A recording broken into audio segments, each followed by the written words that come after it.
This little venture of mine started around Christmas time 2 years ago. Prior to that, I would experiment on a lot of cookie recipe. Well, mainly because of boredom. I was just right out of college and I wasn't doing anything during my free time. I would let my family members and my close friends try them. One day, some of them asked me if I could bake and package cookies for them to give away to their own friends and relatives. And to my surprise, some of them reached out to me and gave nothing but good and positive feedback. Aside from my family and friends pushing me to start selling, I think what pushed me the most was knowing that I make other people happy with what I can offer them. So I wanted to be able to cater to more customers. That's why I started that by putting up an online Instagram business page.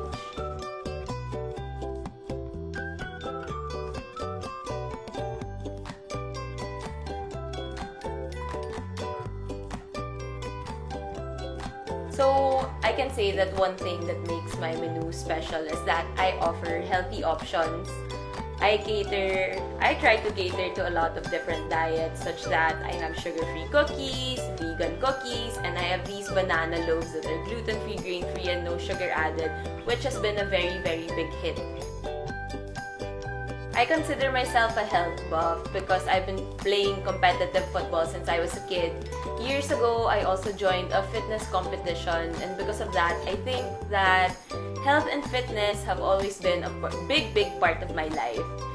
Making healthy things for myself translated into my baking, thus I have healthy options in my menu, and I want to be able to show people that being healthy can also be very enjoyable.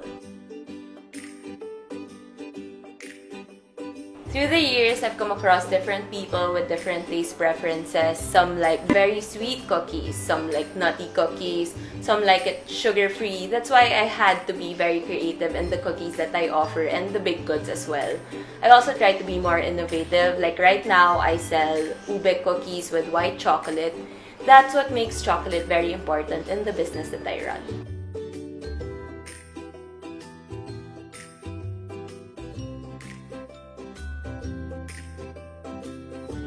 Of course, good chocolate would always be the higher quality chocolates, mainly because it has a different feel in the mouth. It is more velvety and smooth. That is why I opt for higher quality chocolates when I'm baking, because I want to keep my customers satisfied and loyal, and I want them to keep coming back for my cookies.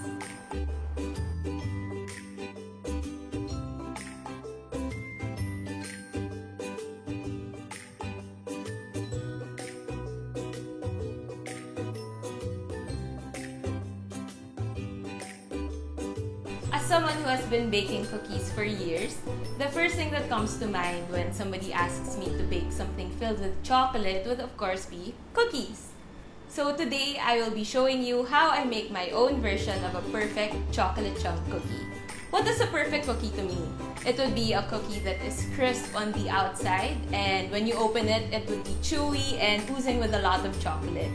There are a lot of cookie recipes out there, but there are only a few fundamental ingredients needed to make a very good one. First would be your fat, coming from the butter and the chocolate, your flour, eggs, and the combination of sugars. So come and join me as I show you how I make my perfect chocolate chunk cookie. Let's start baking. The first ingredient that I'll take is the butter. One secret that I want to share with you is browning your butter. Why do I brown my butter? Is because it adds more flavor to your cookie. You can achieve this by boiling your butter and waiting for the toasted bits of the butter to come up. And then let it cool. Once it cools, you take your mixing bowl and then you pour it in your mixing bowl. You can scrape out some of the toasted bits that are left in your measuring cup. After which, we move on to our sugars. I'll be adding more brown sugar than white sugar because brown sugar has more molasses, which will help us achieve the chewier cookie that we want. So let's add in our sugars.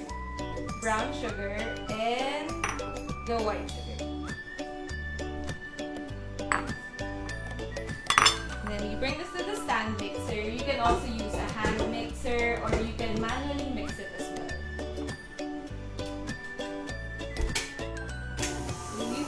Until it is fully incorporated. After which, we take in our eggs. I'll be using 1 whole egg and 1 egg yolk. I'll pour this in as well. And then we move on to our vanilla. And then wait for that again. Then we prepare our dry ingredients now.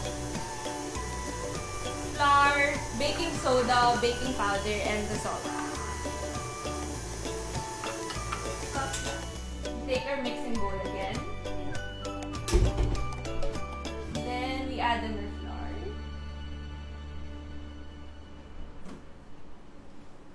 flour. Baking soda,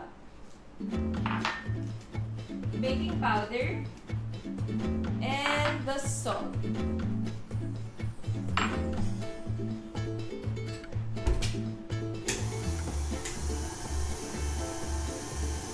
Then now comes the fun part. We prepare our mix-ins. You can go crazy with whatever you want to put in your cookie. Today we will be using a lot of chocolate. I'll be using milk chocolate and dark chocolate, a 50-50 ratio of it.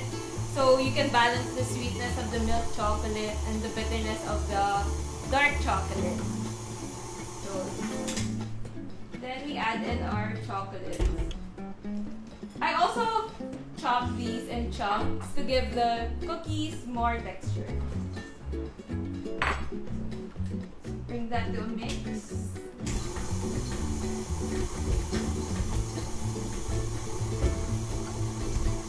You can scrape down some of the excess flour that is left in your mixing bowl down so that everything mixes well together.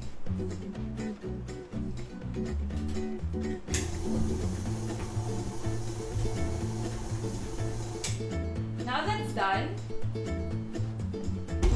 scrape off what's left of your.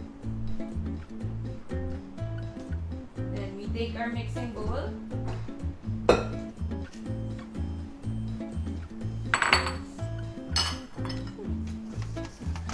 Then we get our live baking tray. And then now we scoop up our dough from the mixing bowl. Today I'll be using an ice cream scooper because this is the perfect size that I want. You can also roll it into your preferred size. It can be big cookies or even smaller ones if that's what you like. So let's scoop that out. This will make around 8 to 9 cookies. Make sure that it is put separately in your baking pan so it doesn't stick together after baking. Now that's done, we let this set in the freezer for 30 minutes or for an hour or so in the ref.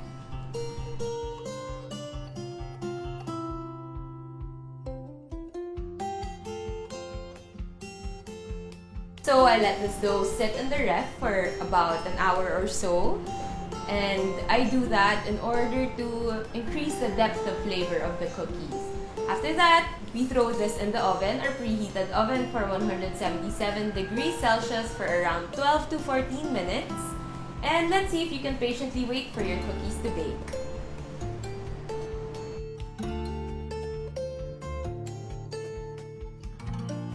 After letting it cool for 10 minutes, our cookies are now ready to eat. So look at this, it's perfectly baked crisp on the outside, and now we're gonna do a test. Let's see how it looks on the inside. See, we achieved that. Chewy, gooey, oozing with chocolate inside. Let's take a bite.